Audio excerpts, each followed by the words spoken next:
My lovely and beautiful Sagittarius धनुराशि, कैसे हैं आप सब। शेयर टैरो बर्ड में मैं आपका बेहद वेलकम करती हूँ एंड आई रियली होप हमेशा की तरह आप अच्छे होंगे, खैरियत से होंगे, अपना बेहद ख्याल रख रहे होंगे, पॉजिटिव सोच रहे होंगे and positive state of mind में होंगे। So my lovely and dear सैज सिचुएशन में अगर आप स्टक फील कर रहे हैं, नो कॉन्टैक्ट में हैं, so this reading for you. यहाँ पर हम आपकी एनर्जी चेक करेंगे, आप और आपके पार्टनर किस एनर्जी में स्टैंड कर रहे हैं, पॉसिबिलिटीज़ क्या बन रही हैं, नो कॉन्टैक्ट में क्या चल रहा है उनके जहन में और आपके।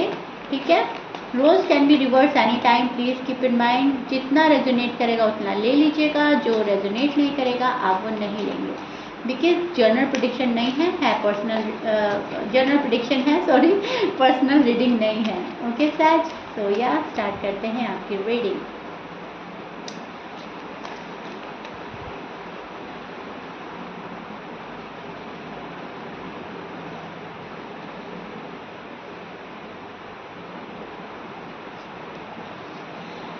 सो सैज, नहीं रह पा रहे हो आप अपने पार्टनर के बिना, हर पल याद कर रहे हो अपने पार्टनर को।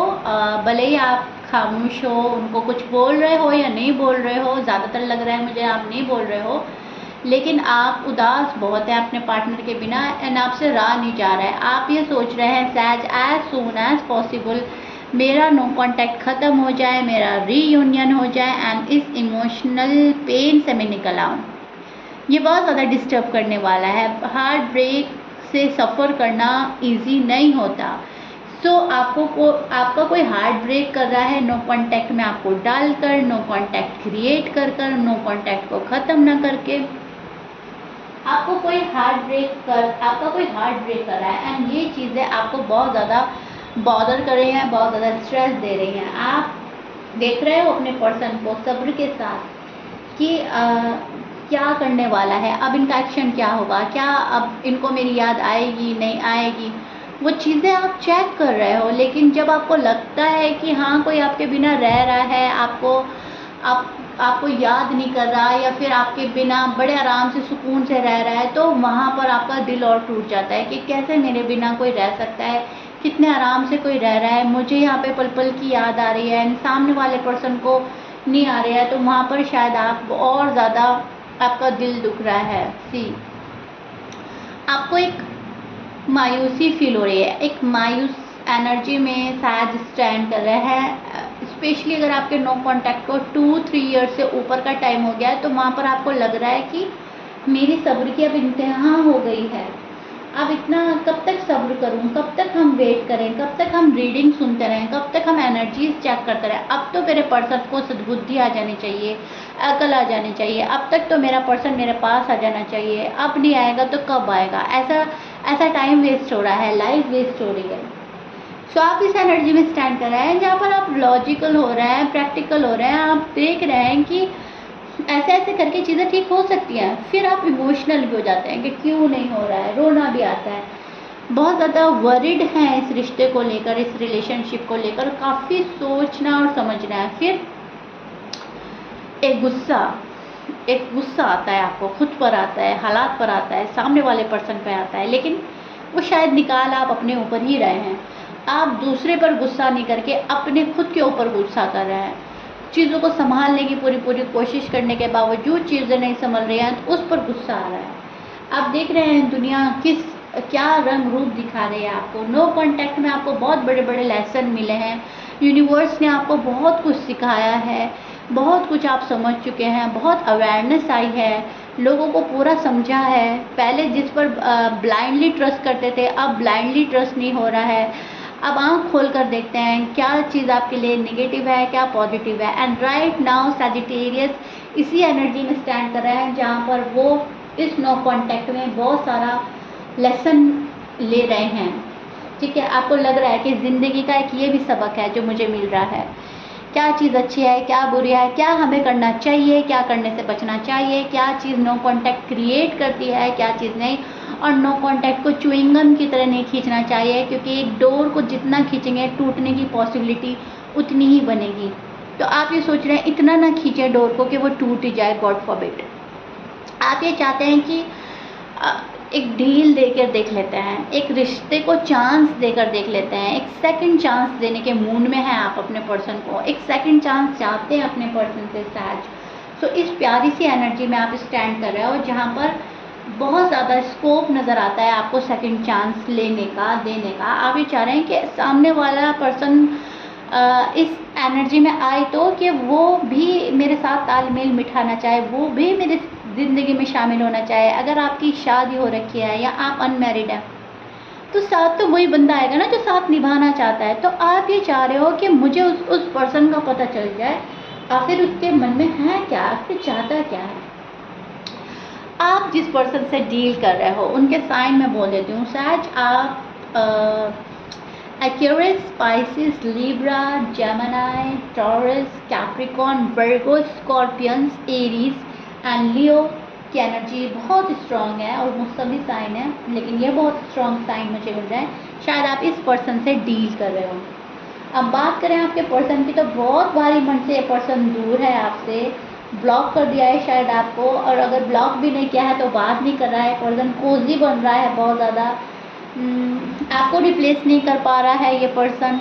सो आपको याद भी बहुत करता है, आपको मिस करता है, क्योंकि रिप्लेस नहीं कर पाते हम तो और ज़्यादा दुख होता है कि हमारा नो कांटेक्ट क्यों हुआ, हम सैज से क्यों दूर हुए। सैज से बेहतर कोई नहीं मिल रहा है, सैज जैसा कोई नहीं मिल रहा है।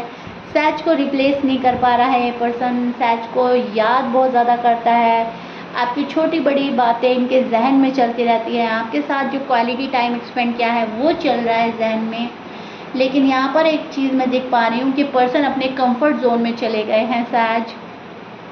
उस कंफर्ट जोन से बाहर निकलने में इनको प्रॉब्लम हो रही है, उस कंफर्ट जोन से नहीं निकल पा रहे हैं। जहाँ पर हैं वहाँ पर खुश नहीं है, लेकिन निकल भी नहीं पा रहे हैं। मतलब वैसे खुश हैं कि मन के ऊपर ऊपर की खुशी, वो जो मन का अंदरूनी सुकून होता है जिसे हम कंप्लीट सेटिस्फैक्शन बोलते हैं, जहाँ पर पूरी तसल्ली के साथ हम अपनी ज़िंदगी गुजारते हैं, वो चीज़ आपके पर्सन को फील नहीं हो रही है। आपके पर्सन प्रॉपर वे में सेटिस्फाई नहीं है, लेकिन कंफर्ट जोन में चले गए हैं, कंफर्ट जोन से बाहर नहीं निकल पा रहे हैं। इनको बहुत ज़्यादा प्रॉब्लम हो रही है अपना कंफर्ट जोन छोड़ने में।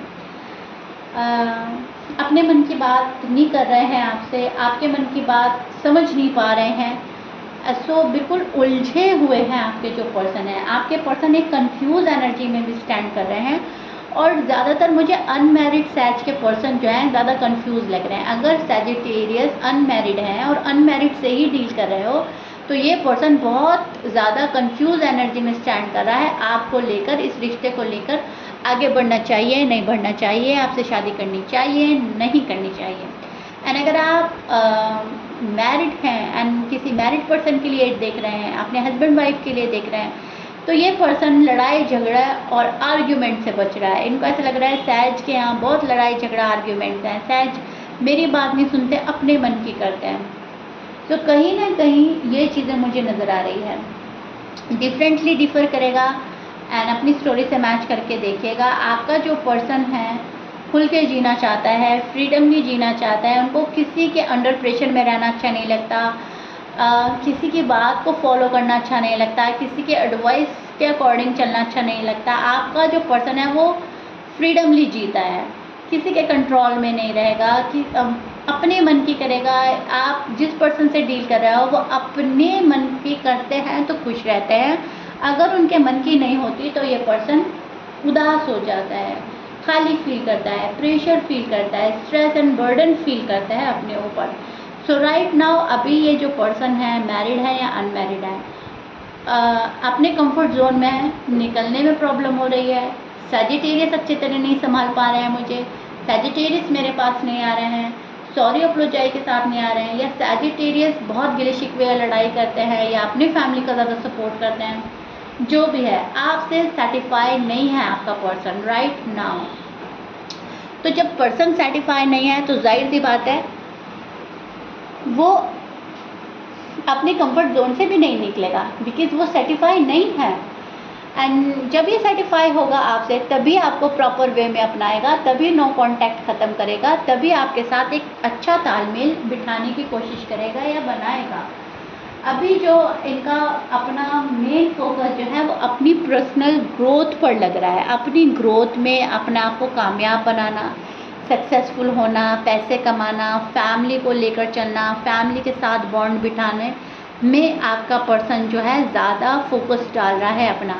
सेल्फ लव सेल्फ केयर भी नहीं कर रहे हैं आपके पर्सन, ज़्यादातर फैमिली में इन्वॉल्व नज़र आ रहे हैं, जबकि आपके पर्सन को लगता है कि उनको सेल्फ लव सेल्फ केयर करनी चाहिए लेकिन कर नहीं पा रहे हैं, क्योंकि मन कहीं ना कहीं सैज के पास अटका हुआ है। एंड सैज के बारे में काफ़ी हद तक सोचता है पर्सन, काफ़ी हद तक सोचता है, लेकिन सेटिस्फाई नहीं है ये पर्सन आपसे प्रॉपर वे में। टू बी ऑनेस्ट, आपके साथ शादी करना चाहता है, ऑलरेडी शादी हो रखी है तो रहना है आपके साथ, पास आना चाहता है, एंड एक घर गृहस्थी बनाना चाहता है ये पर्सन, फैमिली क्रिएट करना, फैमिली के साथ चलना, फैमिली को खुश रखना वाला वैसे तो पर्सन है, लेकिन अपनी टर्म्स एंड कंडीशन पर, अपने मन की इच्छा के अकॉर्डिंग ये चलना चाहता है। मेरे मन की मर्ज़ी होगी तो ही बात आगे बढ़ेगी, मेरे मन की अगर मर्ज़ी, मेरे मन मुताबिक चीज़ें नहीं हो रही है तो फ़ायदा क्या है शादी का, फ़ायदा क्या है लव का।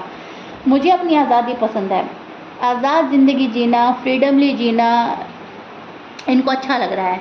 थर्ड पार्टी इन्वॉल्वमेंट है आपकी लव लाइफ में, मैरिड लाइफ में, एंड वो भी कहीं ना कहीं प्रॉब्लम्स क्रिएट कर रही हैं। थर्ड पार्टी मुझे नज़र आ रही है सजिटेरियस की लव लाइफ में, मैरिड लाइफ में। थर्ड पार्टी कोई पर्सन, कोई पैसे का कमी, कोई बिजनेस से रिलेटेड इशू, कोई फैमिली का इंटरफेयर करना, किसी बंदे का इंटरफेयर करना, अपना गुस्सा, ईगो, प्राइड, कुछ भी हो सकता है सैज, ओके। लेकिन यस, वो है स्ट्रॉन्ग, वो आपके पार्टनर की साइड से स्ट्रॉन्ग है, वो छोड़कर ये पर्सन आपके पास नहीं आएगा। अभी अपने कंफर्ट जोन में आराम से रह रहा है ये पर्सन, लेकिन अंदर ही अंदर दुखी है, अंदर ही अंदर मैनिफेस्ट कर रहा है शादी, अंदर ही अंदर मैनिफेस्ट कर रहा है रीयूनियन। कोई प्रॉब्लम, किसी चीज़ को डिसाइड करने में प्रॉब्लम हो रही है, किसी चीज़ का डिसीजन लेने में प्रॉब्लम हो रही है, कोई चीज़ जो है डिसाइड नहीं कर पा रहा है पर्सन, कोई ऐसे मैं बोलूँगी डिफ़िकल्ट हो रहा है इनके लिए डिसीजन लेना, ठीक है, कुछ डिसाइड नहीं कर पा रहे हैं। टू माइंडसेट में नज़र आ रहा है पर्सन, कभी बोलता है कि ठीक है ऐसा हो सकता है, पॉसिबिलिटीज़ है, कभी इनका खुद का ही मन बोलता है अब कोई पॉसिबिलिटी नहीं है, अब कुछ नहीं बचा। सो ये डिसीजन बनाने से पहले के थॉट्स चलते हैं, हाँ ना, हाँ ना, हाँ ना, ओके सच। तो ये चीज़ आपके पर्सन की एनर्जी में अभी भी चल रही है, जहाँ पर प्रॉब्लम हो रही है सैज के पास जाने में कंप्लीटली। अगर कोई आ भी रहा है ना सैज, तो ध्यान से सुनिएगा मेरी बात, कंप्लीट वे में नहीं आ रहा है आपके पास कोई, मतलब कभी भी जा सकता है, या आधा अधूरा आ रहा है, या इन एंड आउट करता हुआ आ रहा है, या अभी आ ही नहीं रहा है। तो ऐसी चीज़ें मुझे नज़र आ रही है। प्रॉपर वे में ये पर्सन, मतलब वो बोलता है ना 110% हम तुम्हारे हैं, वो चीज़ यहाँ पर मुझे नज़र नहीं आ रही है। एंड उस चीज़ को जब तक आप नहीं देखेंगे तब तक शायद आप डिससेटिस्फाइड रहें, तब तक शायद आप एक्सेप्ट ना करें, तब तक आप ही इस पर्सन को ढील देंगे। वो मैंने जो रीडिंग के स्टार्टिंग में बोला था ना कि डोर खींचने से टूट जाती है, तो सजिटेरियस अपने साइड से डील दे रहे हैं कि रिश्ता टूटने से बेहतर है समझ जाए। आप इनको देखेंगे कि देखो जब तुम अच्छे से डिसीजन ले लोगे, जब तुम अब 110% की श्योरिटी के साथ मेरे पास आओगे, तभी बात आगे बढ़ेगी, तभी रिश्ता जो है प्रोग्रेस पे जाएगा। फिलहाल नो कॉन्टैक्ट का आपका ये हाल चल रहा है Sagittarius, and I really hope you like it. If you like it then please like share subscribe कर दीजिएगा। मुझे कमेंट बॉक्स में ज़रूर बताइएगा रीडिंग कितना रेजोनेट करी है, कितना पसंद आई है आपको, एंड कितना समझ पाए हैं आप मेरी रीडिंग को, ठीक है। And if you like it then please like share subscribe कर दीजिएगा। मिलते हैं नेक्स्ट रीडिंग में, टिल देन बाय सैज।